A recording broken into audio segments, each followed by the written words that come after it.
Cory Katuna. Welcome to the show. Thank you so much. I'm happy to be here. My pleasure. There's going to be a few different directions we flow through, I sense, in this conversation.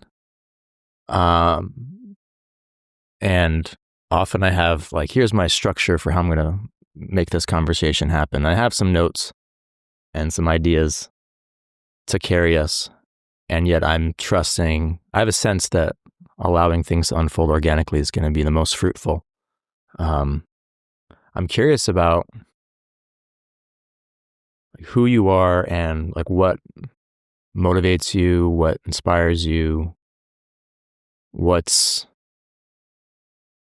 your why, and you have this organization, the Light Touch, and you're supporting women specifically, I believe, with self-development, self-realization, and spirituality. And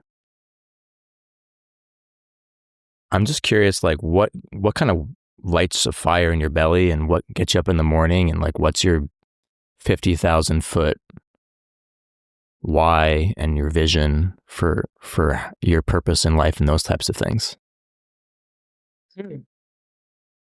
Cool question.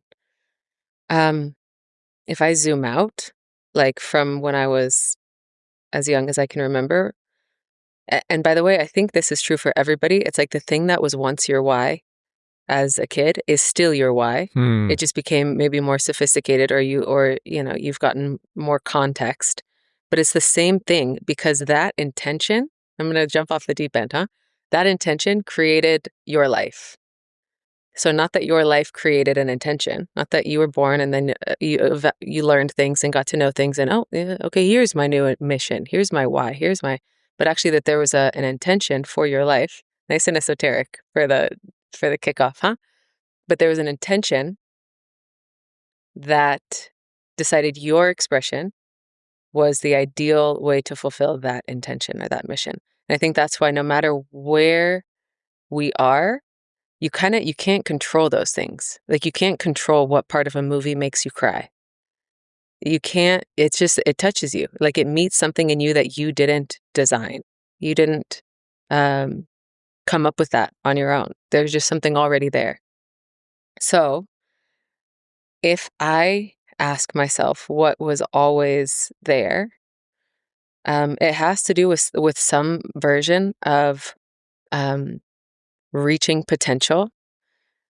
And at first, it always felt like reaching my potential, or reaching the potential of the moment, reaching what makes this game really, really fun? Why was this game so fun last week? And now that we're playing this game again, it's less fun.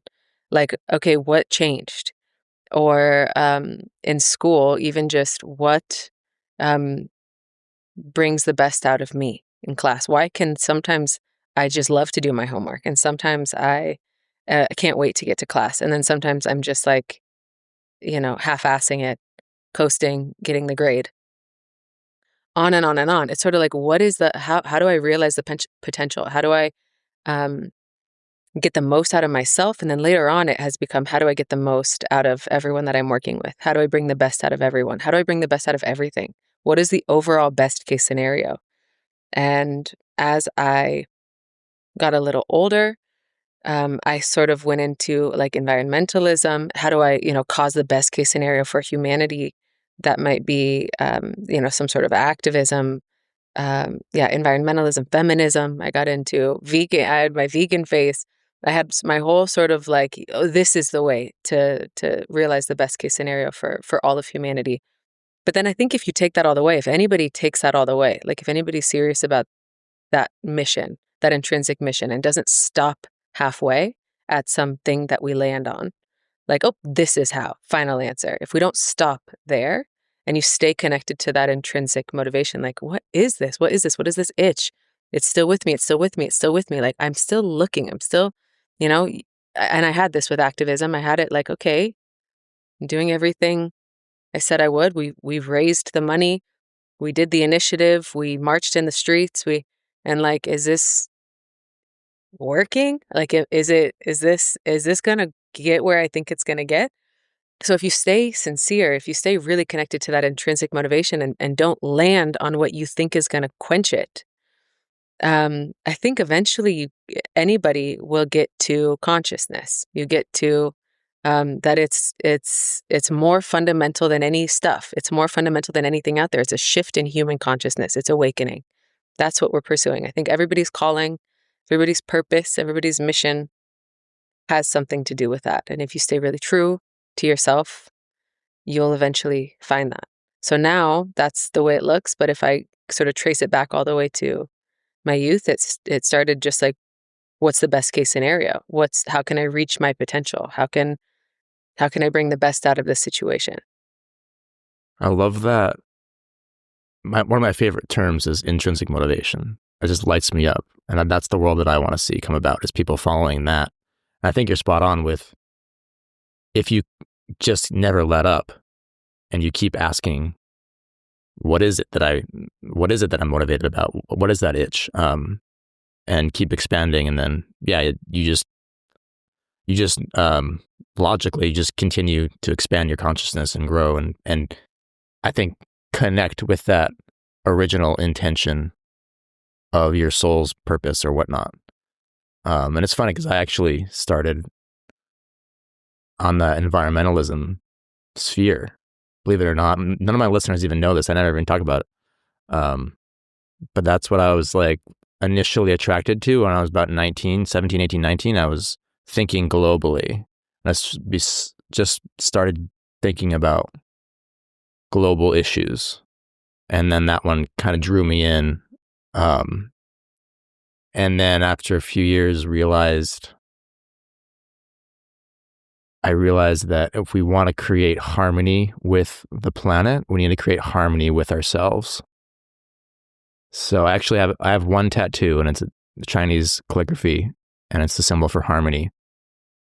And one of that, I think I got it when I was about 21. So I was in that transition. I was kind of moving away from the environmentalism concepts into more of the personal. But it was still all this merging together with, I want to make the impact. I want to see the world flourish. I want to see that harmony. But then realizing, wait, we have all these psychological wounds, and maybe the issues with the planet are just manifestations and projections of the internal psychological wounds. I don't know if that resonates with you. What it makes me think of as you're speaking, it's the Jordan Peterson idea of like, first clean up your room.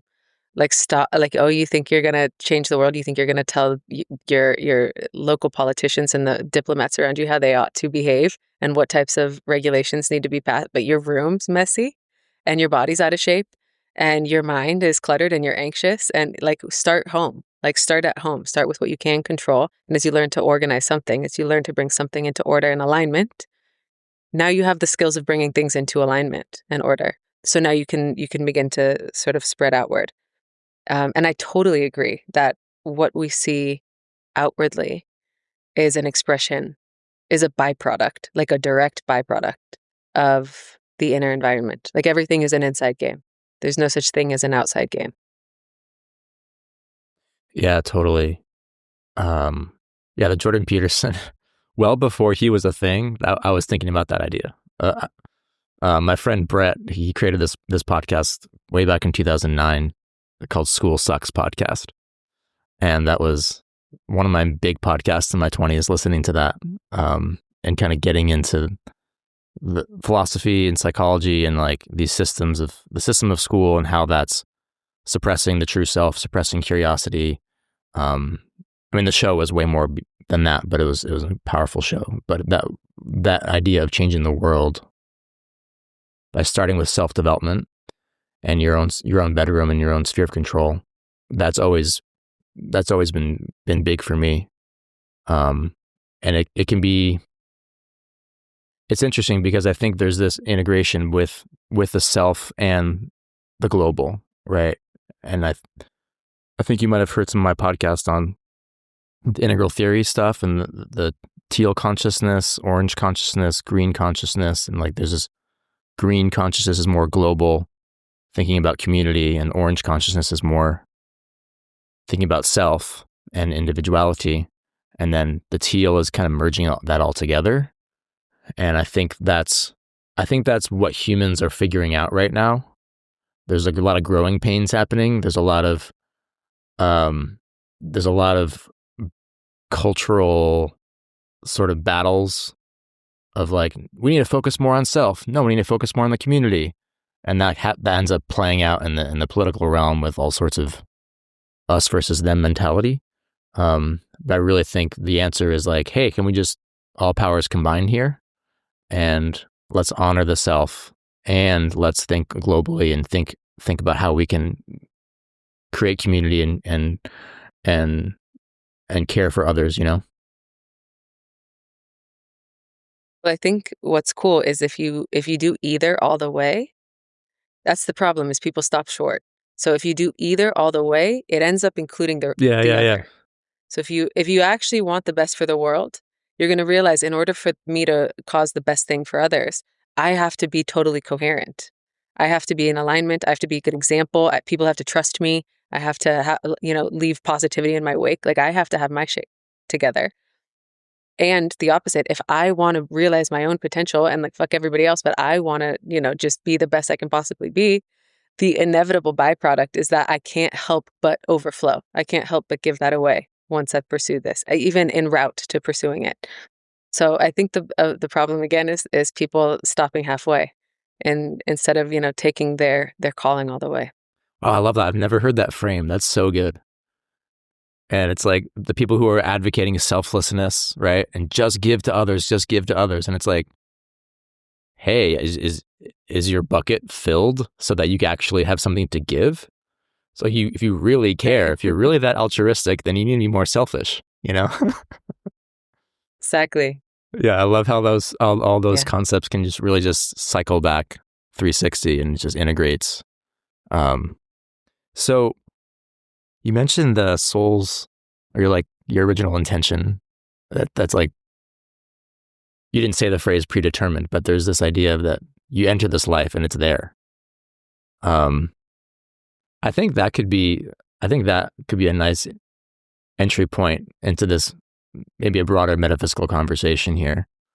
Because if like 7-8 years ago, even less, 5 years ago, that idea was like, I would have rejected that idea.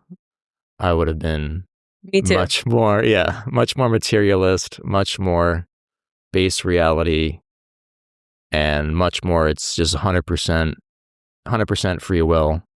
I'm still 100% free will, but I'm much more in a sense of free will in co-creation with what's your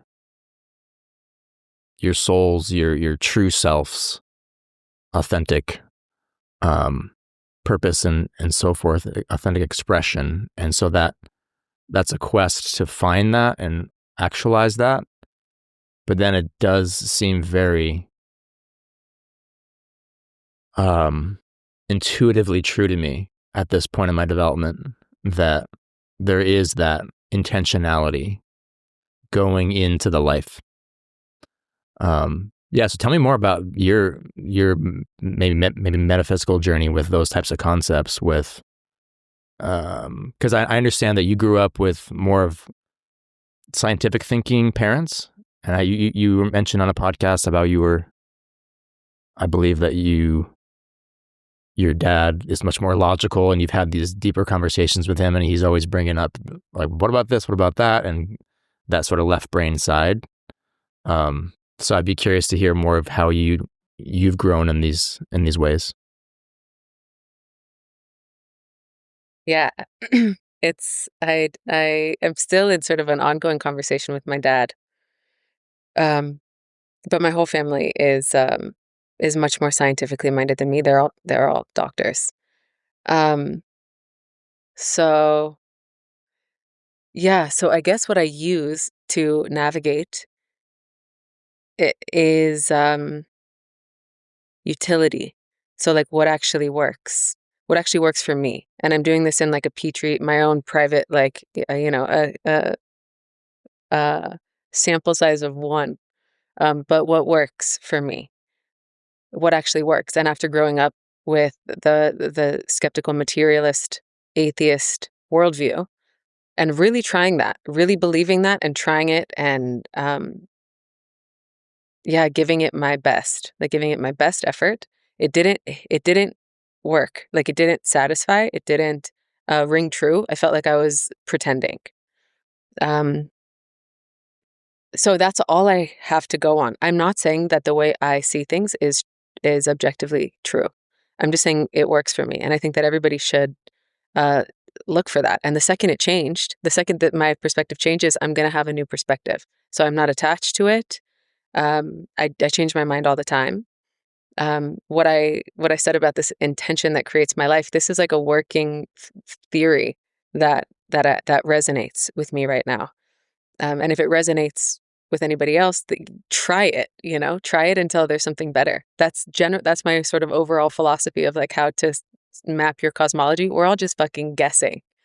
Even scientists, even the staunchest of materialists with only proof for everything that they've ever believed, they still have a million question marks, unanswerables, assumptions. You talked about assumptions on one of your podcast episodes that I watched about like not examining the instrument of knowledge. How are we studying things? But then we're not turning 180 degrees and looking at like, how do we know? What is this consciousness that knows? Why is that just taken for granted? Why do we not study that? So anyway, my current working understanding of things that works for me is that there is an intention or even an intelligence. I guess you could call it like a soul that's bigger than me, bigger than my body, my mind, my personality, bigger than this sort of localized personality, Cory. It's bigger. And in stillness or in presence or in meditation, in emptiness, in connection to the self-realization, that thing, that consciousness or that soul, higher self, is obvious. And again, I'm not saying I have physical proof for it, but it's more obvious than my own mind is. It's like, oh yeah, oh my God, how did I forget? How could I forget? How am I falling for like the linear troubles of human life? Like this is the real truth. So it's obvious, and anybody else that meditates or that has that connection to themselves, to self-realization, knows it too. It's just like, oh, Jesus, I've been dreaming. Like all of this is a dream. This is not the real reality. There's another real reality that is thinking all of this, that's imagining all of this, that occurs to me as so real. So again, in my working model, that intelligence created my life because it wanted to learn something, or it wanted to give in some way, or it wanted to express something in this dream of Earth. So with that little intention, it designs Cory, the body and the personality, and in my whole context, in my life context. And it gives me my preferences and my fears. And it sort of creates the conditions for me to learn or express or go through that sort of growth trajectory that I'm going through right now, which for me is about realization of potential. And for you, you tell me what it is. It's about the betterment of humanity, or... Yeah, well, that's a whole nother direction we could go. One little nugget I want to pull out, you just mentioned the preferences, like where your preferences come from. And that reminded me again of Jordan Peterson had a line about like just asking like, where do our interests come from? Do you ever meditate on that? So interests and preferences, and then everyone just can relate to that. Like, oh yeah, I just prefer vanilla to chocolate ice cream. Just, I don't know why, I just do. And then these types of things. Now, the scientific worldview would say we can give all these environmental, influential reasons. But if you open your mind, like some things, maybe it's just, it was this spiritual, this energetic, this, it's coming from source potentially. Like you are this unique being that has these desires and this life path or this purpose and this preferences, these interests. And I love what you said about just working, exploring with the ideas and not being married that I am determining the objective truth of it all. Because when you start swimming in this territory, it's like, I think the whole nature of it, what I've been saying is the whole nature of it is experiential. Therefore, it's not actually possible to give 100% objective, certain clarity about what's happening, or communicate exactly what's happening through analysis.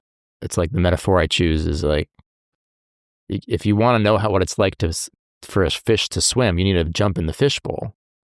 Like, you can't just observe this fishbowl and then you can give all this analysis scientifically about what it's like to swim, for a fish to swim. It's like, well, you're missing out on the experiential element.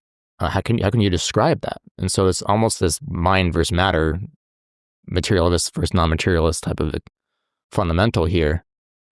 And so I think the mindset, I share that mindset of, can you be open? Can you be playful? Can you be curious and experiential?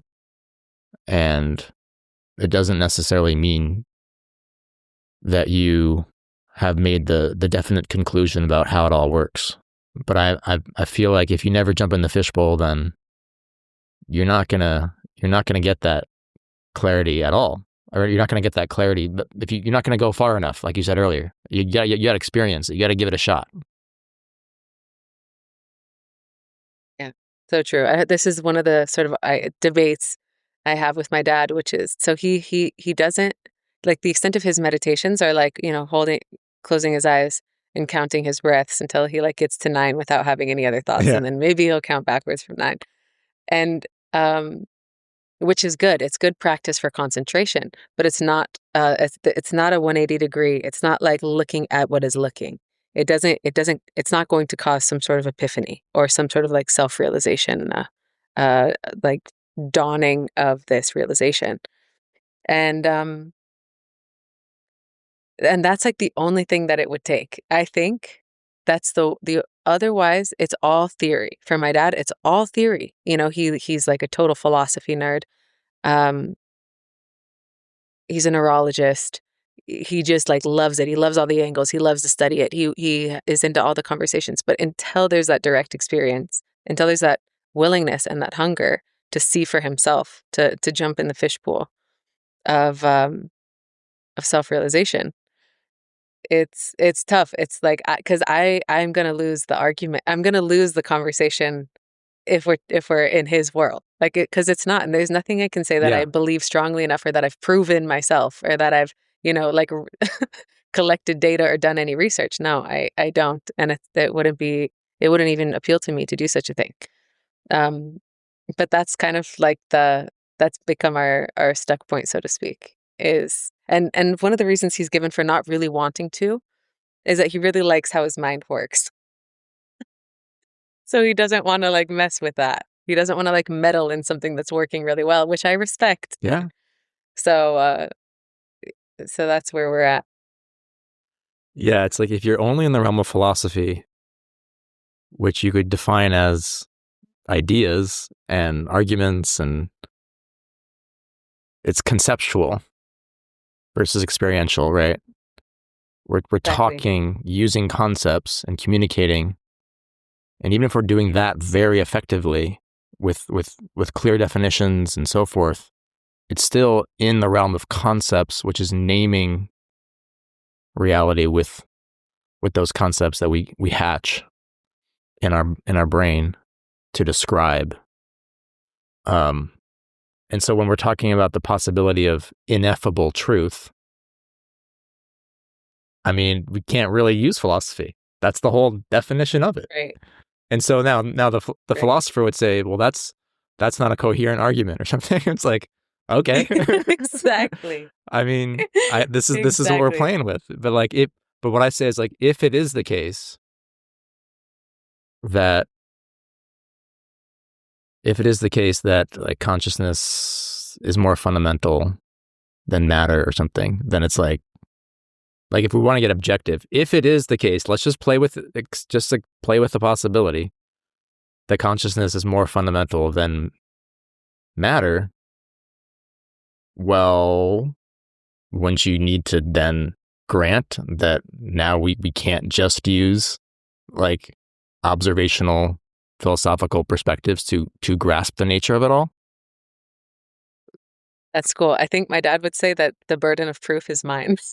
See, I question that premise. I always thought the burden of proof was that's like drilled into you in logical terms, and that world is like the burden of proof is always in the person making the assertion about what is, and like, well, is it? I understand. Good point. I love that. I agree with you, because what if we actually wanted the truth? What if everybody equally wanted the truth? What do you mean? And it wasn't just about, what if my dad also wanted the truth? He wanted to know for sure. Because right now he's told me he feels like 95% sure that his view is correct, that matter is more fundamental than consciousness, that consciousness came as like a little accident of the brain. But if he really wanted to know the truth for sure, he wouldn't concern himself with whose burden the proof is. Yeah. He would just be interested. I love that. I love that you question that premise. Yeah. I mentioned before we started recording that I did this program, this book, The Artist's Way by Julia Cameron. And that's been a big piece in my whole spiritual development, personal development. And it's, for the listeners, it's about kind of unblocking your creative potential with various exercises and so forth. But it's also about opening yourself up to the possibility that there's higher power, and that's your expression is coming through that. And so, yeah, the idea of consciousness, what was I going with that? Consciousness versus matter. I just think there's something there with creativity and art and story that's pointing to truth. So as an artist, I'm a classically trained musician. I've experienced these profound moments as a musician, and now I've been expressing more in different art forms and opening up to that ineffable self-expression that is the nature of beauty itself. I would say that's you're not able to scientifically analyze it. We're not able to measure it and so forth. And I would say that's the same just about human story. Like, what's compelling about story is there's a quality that draws you in. It's this energy, it's this quality, it's this experience of connecting to another's this right brain felt experience. Like, yeah, there's the plot points and there's the specific actions and the analysis of what happened, but the depth, the quality, that's ineffable. That's the art form where we have a novel, we have a movie, and like there's an ineffable quality that pulls you in, that causes you to cry when you didn't realize it, and that's like the human depth. And so I say all that because I'm playing with how all that feeds into the metaphysics, because a lot of my growth has been around how is it that story is actually showing truth, even though science can't. Whether it's stories, I've been super diving into NDE stories lately, near-death experience stories, stories of children saying they came from a past life, synchronicities, these types of things that, with the conventional paradigm are sort of esoteric, but you just hear enough people tell them their experience There's stories of near-death experiences and having these profound transformational connections with source and unconditional love and life reviews and seeing loved ones, and you're like, are we really just gonna say, oh no, that was just an hallucination? You just had some brain chemistry thing that caused that? It's like, really? We just don't believe them? Yeah. Can I ask you what exactly ineffable means? So I know I'm with you. Like, what is ineffable? Is that just like that hard to describe thing Yeah, that that's makes how I've something always seen it. It's just, what it is? it's indescribable. It's like there's a quote by Victor Hugo who says, music is that which is impossible, that which you cannot describe in words, but upon which it is impossible to be silent. So it's this, Cool. we're compelled to create and express and touch something that's real, profound, but we can't describe it. So cool. As you've been talking, I don't quite have the same with art and music, though maybe I do. Maybe everyone does. But when you use that word ineffable, I okay, what I do is I imagine AI coming in and sort of making the best music we've ever heard, making the best art we've ever seen, and sort of removing all the usual places we're used to accessing the ineffable. And then what? There is still something ineffable. I hope I'm using this word right. There is still something ineffable, even if you can't find it in art, even if you can't find it in music. And that is the thing that's been there all along. The thing that's been there in you all along, the thing that's been there in me all along. When you were 2, when you were 5, when you were 10, when you were 15. Like, what is it? That is that subjective experience of myself or awareness or I'm here. It's that subjective thing that AI will never be able to reproduce for real. Yes, it could maybe seem like it reproduces it, but that thing that I know, or I'm something. And there's a little thought experiment we can do that sort of double checks this. It's especially useful for spiritual people. But if, for example, the like a divine alien came down and told you, you don't exist, you are not aware, you don't exist, it wouldn't matter how much of an authority you perceived that alien to be. It wouldn't matter how wise you thought that thing was. It wouldn't matter how much more it knew than you. You would never be able to believe that. There's something that we know with 100% of our conviction, which is that I am. Yeah. I know I am.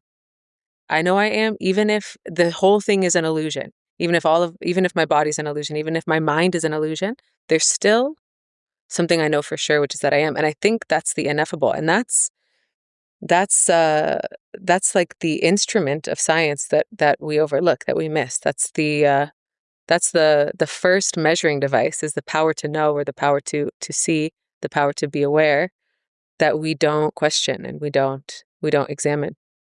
But I think especially as AI starts taking off, this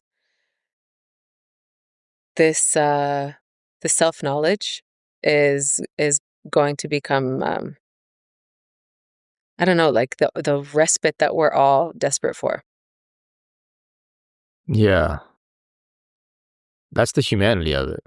That's why, I mean, AI art, I think it's novel and fascinating, but like, and there's amazing things that can happen, like astounding and so forth. But it's sort of like the advent of recorded music, perhaps, where it's like now we can create all these, whether it's just recorded or it's digital, all sorts of different variations of ways to experience music without it being live.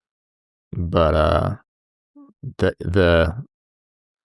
that human factor will always draw us to experiencing live music. I don't think live music's ever going to go away. And that's pretty clear. Like, people still are seeking out live music all the time. And even though there's just unlimited possibilities to hear music in just your home or on your phone or whatever.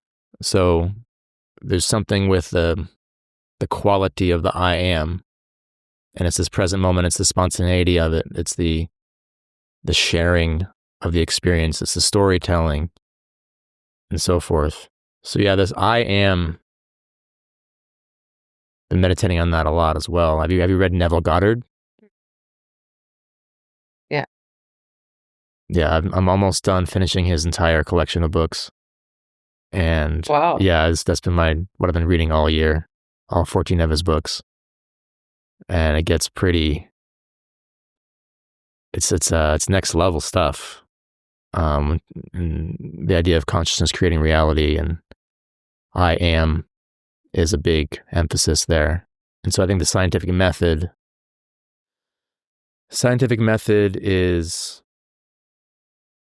my hypothesis, no pun intended, is that the scientific method has limitation because of the I am factor, where we can't actually separate out the I am. We can gain all sorts of value from science and isolating variables, but it's like when we have the variable of the actual I am, we can't separate it from it because that's the instrument, right? So what do you think would be the implications if we did give it its proper due? Man, implications. I don't know. Spiritual expansion, more flow, more openness, more self-expression, more authenticity. This is just like, I'm just free flowing right now. I'm not sure. I think there'd be less rigidity. It'd be more curiosity. Like,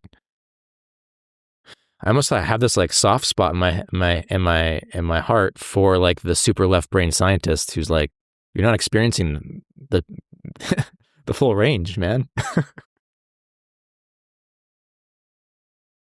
Right.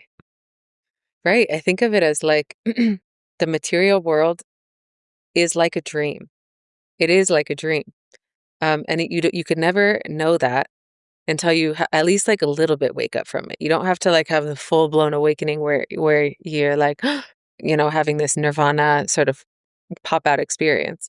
But just to like intuit the changeless, like the changeless reality that is imagining all of this, what would that do? Like, what does that do if ever, if science had a chance to do that? It wouldn't necessarily change so much of the science. So much would stay the same. But at least, like, I like what you say, like, at least there wouldn't be the same attachment. There wouldn't be the same, like, distortions, like being super money motivated to the extent that you'll botch a study because, there's some hidden agenda. Like, you wouldn't be susceptible to the same types of corruption of mind, of heart, there wouldn't be the same hidden agenda that just throws things off, that derails otherwise good intentions. So I mean, I can think about this with science, but I can think about this with just about any context, that if you knew that this was a dream and that what you are was changeless, infinite, free, inherently free, forever, infinitely free, like, and you didn't have to take this so seriously. And if this relative world, this relative human life was not the end all be all, and whatever success you got here was like your legacy and it meant so much, but it was instead just an opportunity to share and learn and give and uplift and be your true self, your actual true self, not what you think you should be.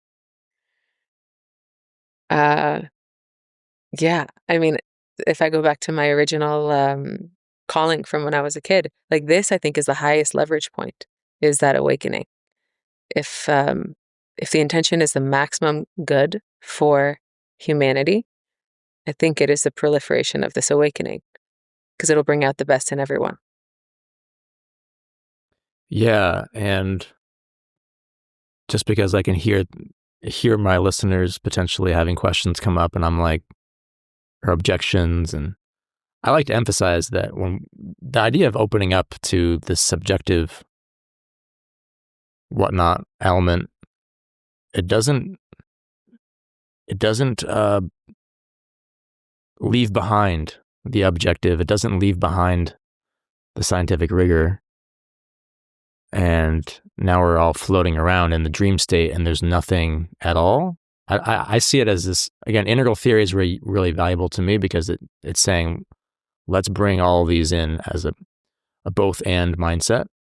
And we're gonna build on top of that objective, clear, scientific approach lens. And then on top of that, we're also expanding into the ineffable and the I am and the subjective. And I think there's a merger there of all of it. I did. Absolutely. Yeah. Guaranteed. By definition. Yeah. The more free you are, the more free your consciousness is from falling for the reality of this, the more generous you are, the more, like I can speak from my own experiences, the more free I become, the more I care about everybody, the more invested I am in everything, the more I can pour into my work without burning out. It's like I'm free, the best of me is brought out. I'm available. I love this. I'm passionate. I'm confident. I don't have a public speaking fear like I used to, et cetera, et cetera, et cetera, et cetera, et cetera. It's like, what if you're actually free? What if you knew that what you really are is beyond all the stuff that you used to take so seriously. It can't do anything except for bring the best out of you. Yeah, and but I love to hear the protests of your listeners. I love that. You can share more if you want. Well, I think there's a detour about the concept of spiritual bypass that we could go down, but I want to say that I did this little experiment a while back of asking AI to do a mock conversation between Ayn Rand and Neville Goddard, which is, ironically, they were both in New York City in the same time period, but I don't think they ever met. But really? Yeah. Wow. In the 40s. But because yeah, like the Randian objectivist left brain stuff is a huge to my foundations and my intellectual development in my 20s and everything. And then I've kind of built on that and brought in all this spiritual type of metaphysical concepts and then like been seeking to merge it all together. And I actually think that what I took from that mock conversation was like, actually, I don't think they disagree. Now, I think Rand would think they disagree because she's so stubborn, but that's a different thing. I think they actually, when Neville is saying that you are the creator of your reality, it's almost like that statement in of itself is a metaphor, in a sense, because he's also saying, oh well, you to create the reality that you desire, you first create that in your consciousness, and then in due time that will manifest in the physical plane. So he's saying that it seems to be saying that there is a physical plane. He's not saying there's not a physical plane that we're observing with our five senses, like Rand emphasizes, and she's saying that's the totality of reality is what we're discerning, where consciousness is purely objectively observing what is, and so I just think there's this more sophisticated perspective on all of it, where it's like what is objective is actually both. It's we're generating it through our consciousness and we're observing it. But this is where you can't speak in words about this. It's like it gets difficult to describe, but it again, the fundamental seems to be is it possible that the fundamental of reality, of objective reality, is consciousness itself, which is like, again, like hearing the NDE stories and like these different, it's like maybe that's true because people keep saying they left their body, they saw their body, and they were in this whole different plane, right? So maybe the consciousness was there the whole time. But I don't think that has to be in contradiction to the physical plane, Hmm. Yeah. I guess my relationship to it, like if I actually look for where I can sort of test this or check this, is in a awakened state, if you will, especially to be in an awakened state, like at a retreat or even on some calls, like with some of the women that we work with, or it happened a handful of times over the event tour that we just had, to be in sort of a transcended state with other people and to know that what I am is the same thing as what you are. Just to feel the truth of that. And it's like an obviousness. It's like a holy fuck, how did we forget? And it's not, I don't do psychedelics, but people on psychedelics describe something similar, but with a bunch of other sort of interpretations, like we were one, whatever. So, but from an awakened state, and I like this sort of gesture to sort of be like, oh, I'm this. I've been this all along. And then I sort of come back down into the fishbowl to um, feel like a separate human being, me over here, you over there. But then up here, there's only one. There's only one. I am you. There is only one. There's only oneness. I know it sounds esoteric. I know it sounds so trippy, but it's a reality in uh, I guess in certain meditations or in certain states, in certain awakenings. Um, and it's like this consensus. So that's, if I'm looking at where have I sort of had those moments of like, whoa, this is the reality. And again, I'm flexible with whatever I consider to be the reality. But as I see it now, those moments I have where oh, whoa, this is more true than the separation I usually fall for. That you're over there and I'm over here. And time is linear, and um and space is real. That there's such thing as distance between things. That's illusory.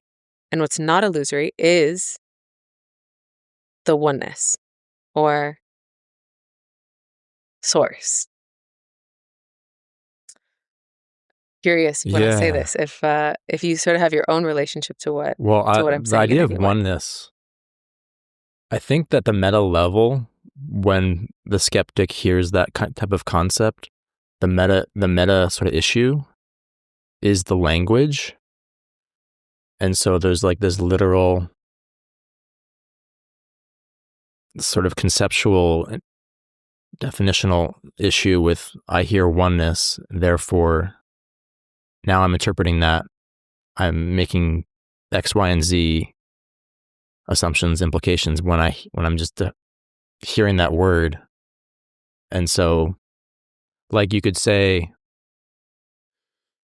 like I know Nathaniel Branden, who was Ayn Rand's disciple, and he although he was actually pretty open to more esoteric ideas, but I remember in one of his books he talked about, he was kind of pushing back on this concept of the oneness, and he was like, if there's oneness, and let's say you in this transcendental meditative experience, and you contact the oneness, he's like, okay, but who is the person experiencing the oneness? He's like, well, you're experiencing it, so aren't you by definition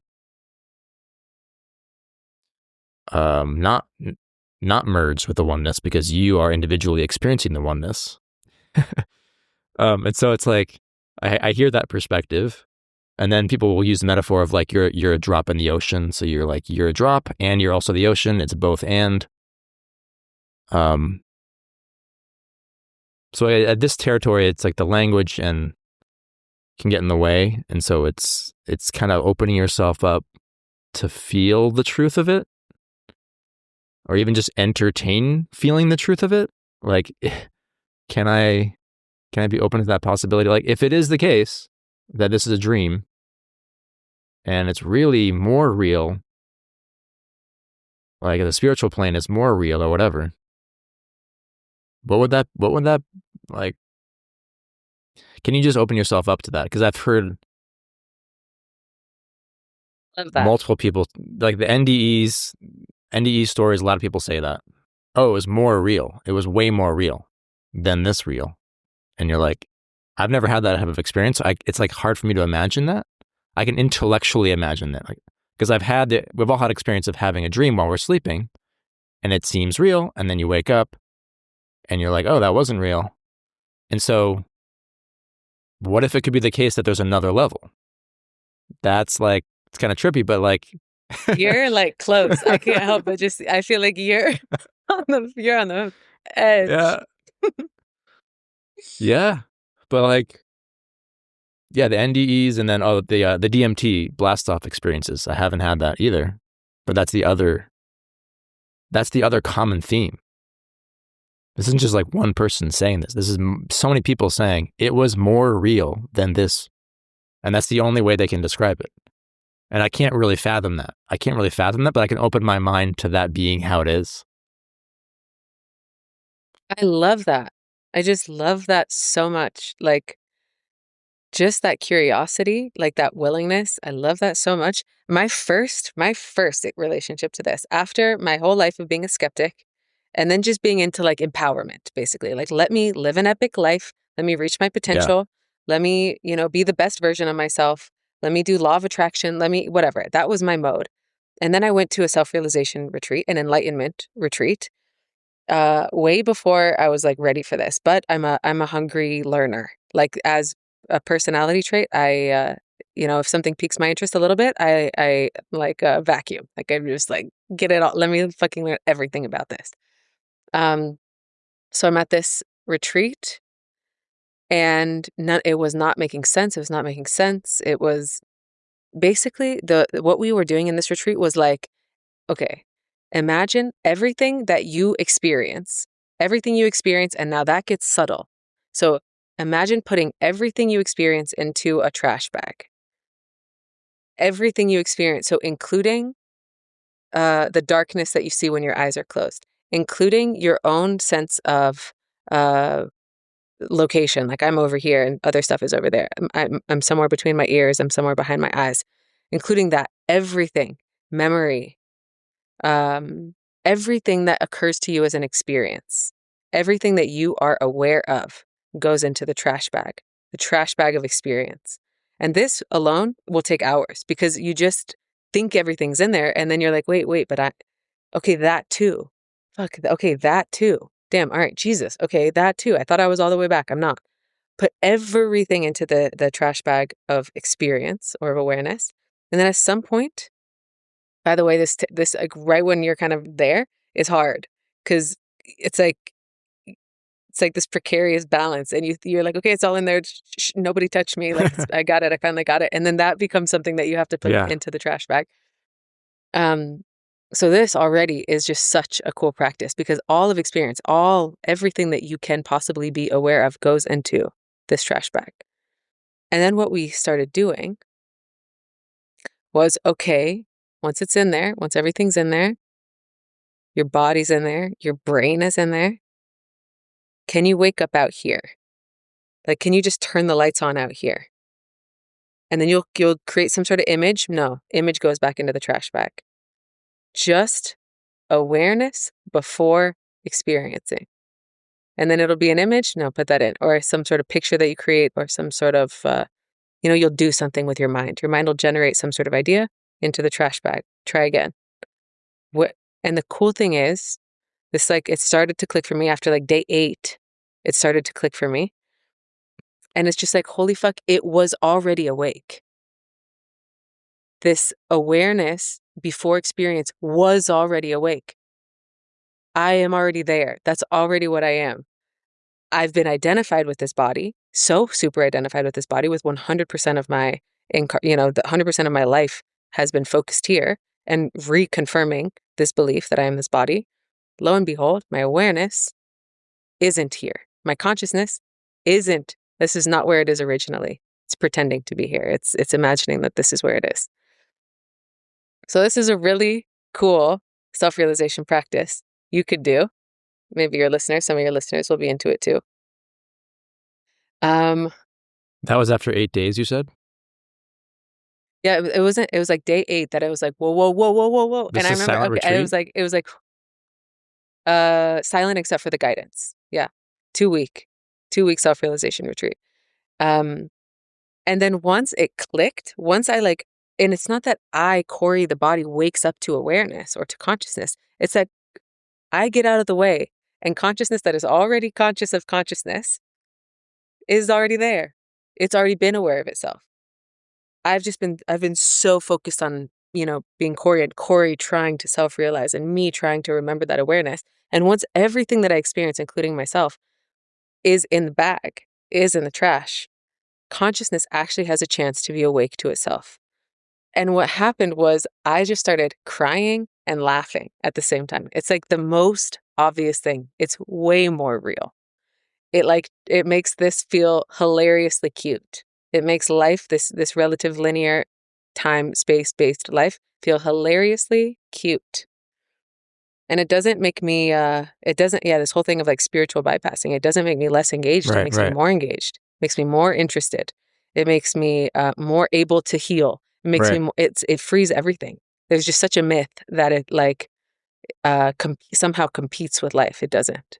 I love that. I was just going to go there because I think that myth is the layperson who hasn't experienced that type of thing will say, oh, that person's kind of in this spiritual, like the head in the sand or ethereal place that's not concretely connected to what is on the physical. Like we have these concrete problems in the human experience. We need to go right into that and address that. And if I'm thinking about this through like, how do we change the world type of mindset? And like, I think there's an understandable concern about if we're in this higher ethereal plane place, then we're potentially bypassing, or we're just like, we're not focused on like, hey, we just got stuff to do here. But I love what you said about actually I can do that better. And so again, it's this integrative approach where if I can investing in a practice like that to expand and connect to that highest plane or whatever you want to call it, then now let's go back into the world with that. And when you're like overflowing with the glowing unconditional love and so forth, that's where I kind of just what I'm really interested in. My life's purpose is this integration of philosophy, psychology, and spirituality. And like there's these 3 legs of the tripod that we need all stable, right? So it's totally valid to say there have been people who have not attended to one of those properly, and if they've gone into the spiritual domain without seeking to question their confirmation bias, or who aren't doing the actual psychological healing that's really the issue or one of the main issues, and we're using a spiritual thing to bypass over that. And so I think, yeah, again, just for anyone listening, if that kind of thought came up, like my desire is for people to be expanding in all 3 domains, where we're thinking clearly, we're feeling deeply, and we're opening ourselves up potentially to something beyond that actually can enhance the other 2 domains, you know? Yeah, absolutely. I mean, in fact, I would go as far to say that if you're only focusing on psychology from the framework of psychology, it's like a self-perpetuating loop.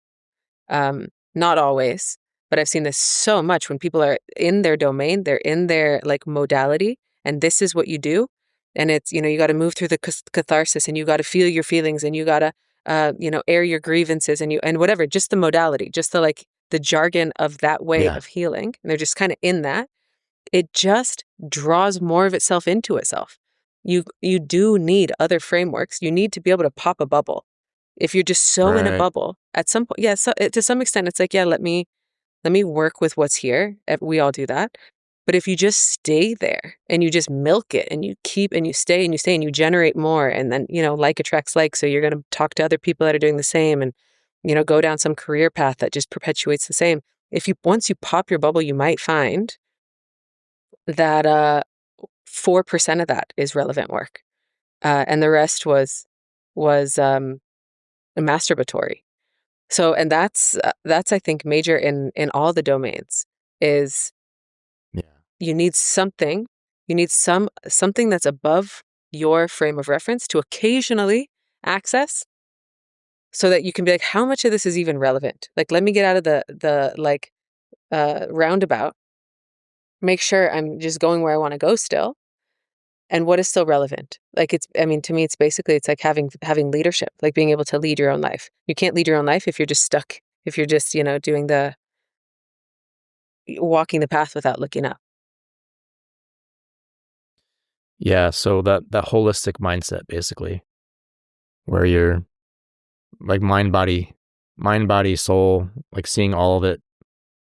It's like, I guess, metaphorically or analogously, like if you're wanting to heal your body, then, take care of the nutrition piece, and also take care of like your relationships.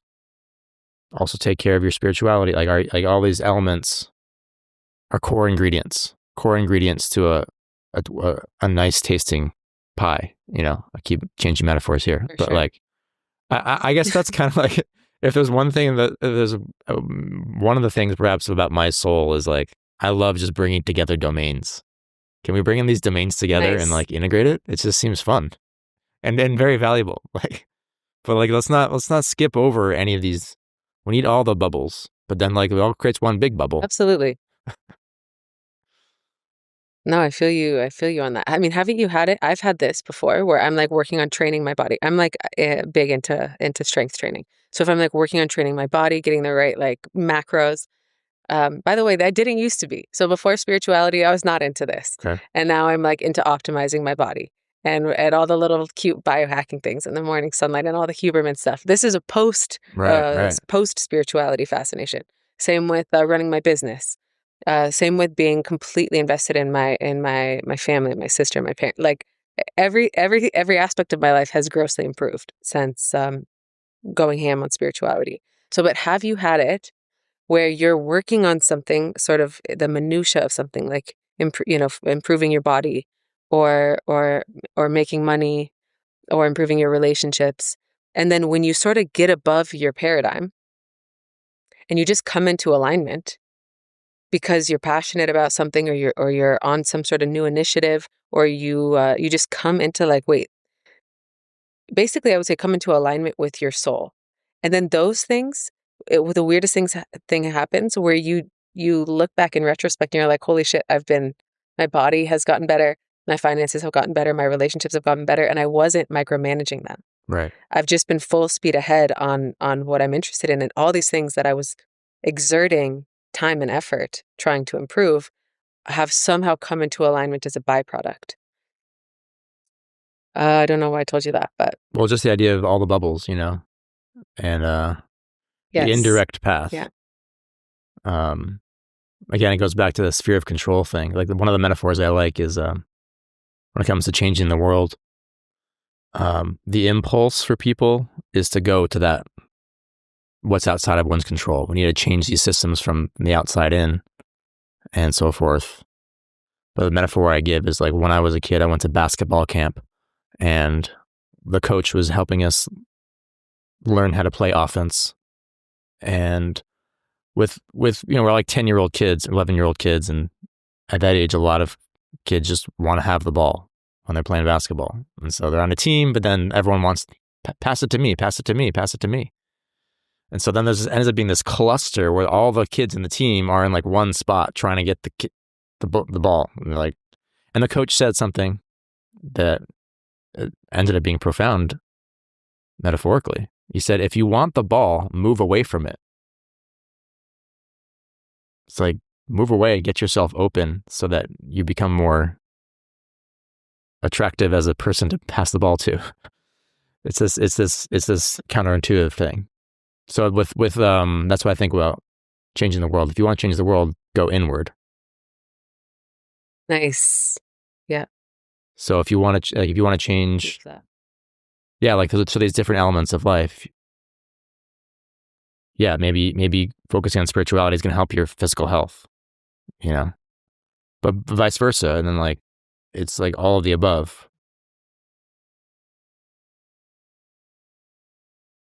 I did basketball growing up too. Nice. Yeah. Love a good basketball metaphor. Man, there's so many directions I would want to go with this, but I think in our last little portion here of the conversation, something, I guess, to spotlight that domain of the psychology. Like a deep, one of the bubbles of my podcast is like the specific philosophy and psychology when it comes to how do we treat children. It becomes to parenting, it comes to education, it comes to these practical matters and philosophies and understanding the psychological of healing one's own inner child, and as a result of that, being more resourceful to be able to treat children with respect, so we're not passing down the cycle of conditioning and trauma. So yeah, I guess I'm curious because I know that healing has been part of your journey as well. I'm curious about that bubble and like this and how that plays into the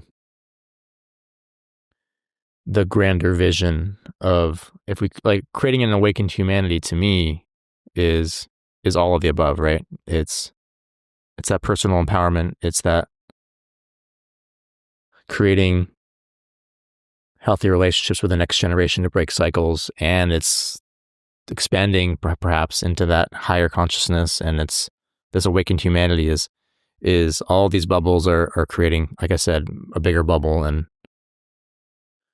yeah, what are your thoughts on, I mean, I'm obviously I think it's pretty clear that healing piece, or that psychological piece, is essential. How do you see that all fitting together when it comes to the awakening of humanity?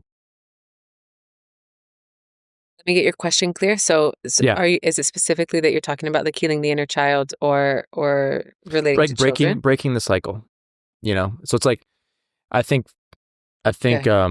Breaking the cycle starts with healing and letting go of the assumptions about treating children as lesser people, that are to be commanded and controlled and punished and rewarded, and these types of paradigms, and told what they need to learn against their will in school and things like that are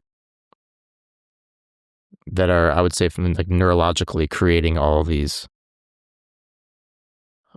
defense mechanisms, creating the block of the true self, creating the fear, creating the people pleasing, creating the psychological issues that keep humans in a sympathetic state, keep humans in a fear state, keep humans from trusting each other, from opening their hearts to have that harmonious world.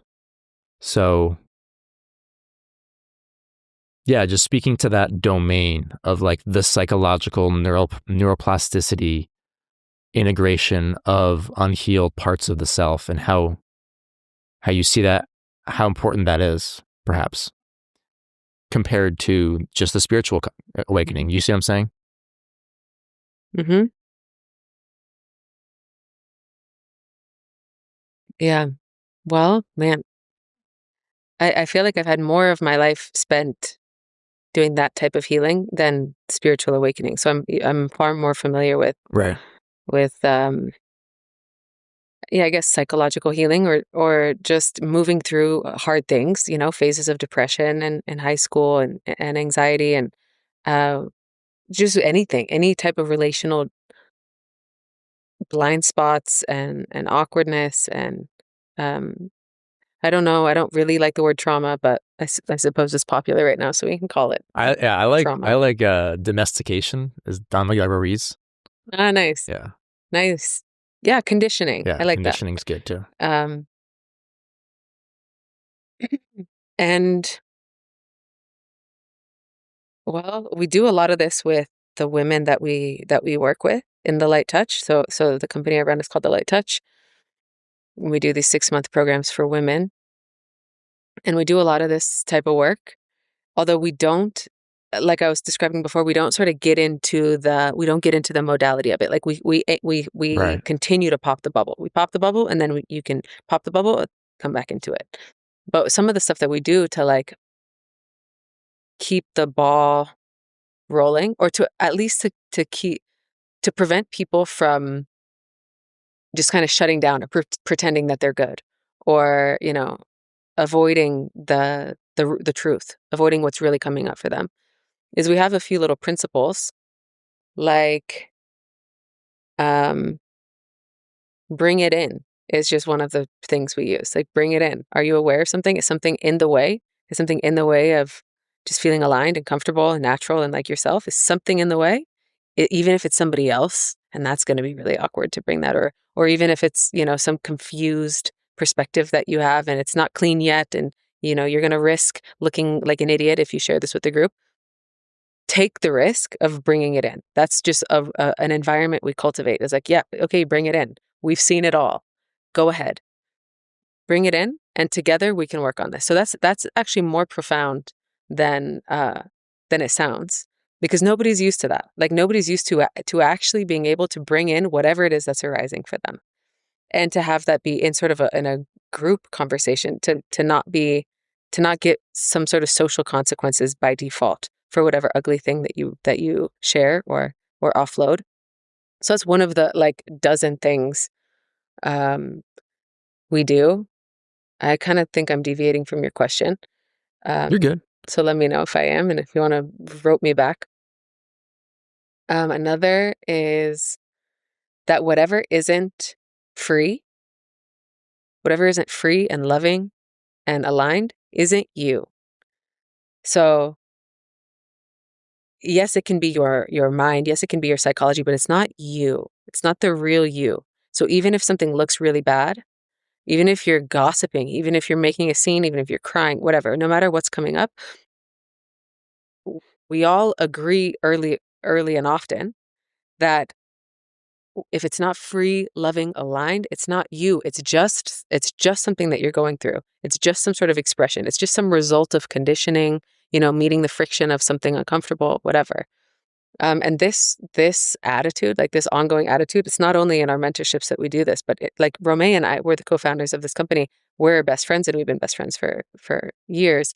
Like we've done it all between ourselves already. Like, we've had the just most like ugly cries and the most like hard relationship ups and downs, and like our friendship has gone through the whole sort of spiritual arc, psychological, spiritual, philosophical arc, you could say. So we've just tried this stuff out so much. And one of the things that we really do for each other is, whenever we're at our worst, or even just like at our medium, we just know, okay, this isn't you. Like, I'm not talking to like the real you. I'm not going to ignore you. I'll engage, but I know it's not you, and I'm not going to hold you to that. So if you sort of make a mess, if you're complaining and whatever, I'm just not even gonna, I'm not gonna like put that in the bank of uh like stuff Rome did or Right. needs to be responsible for. I'm just gonna let it slide. I'm not even gonna remember that. I'm gonna like do whatever I can to just remember what she really is.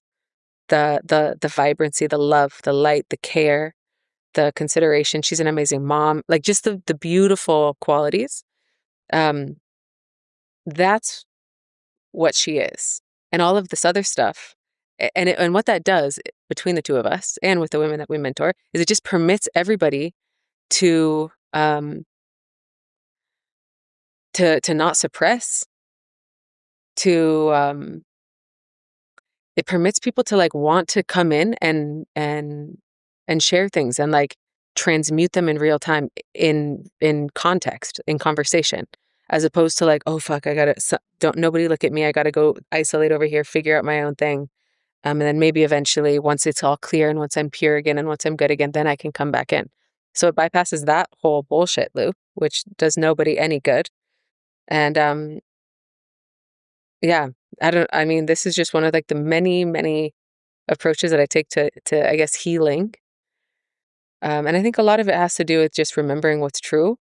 And by that, I just mean what's aligned, what's beautiful about someone, forgiving really quickly whatever isn't, and processing together, which I think is also not so common these days. Like staying in communication, staying in relationships, staying in conversation, getting through things, getting all the way through things, not stopping just because it's uncomfortable, staying the course, staying available.